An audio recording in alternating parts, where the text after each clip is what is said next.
ما هو أكبر حيوان على وجه الأرض؟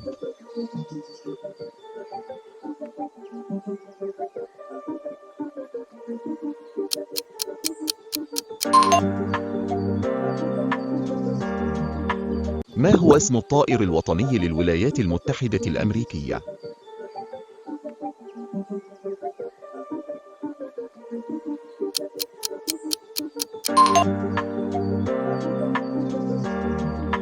أي من هذه الحيوانات هو من الثدييات؟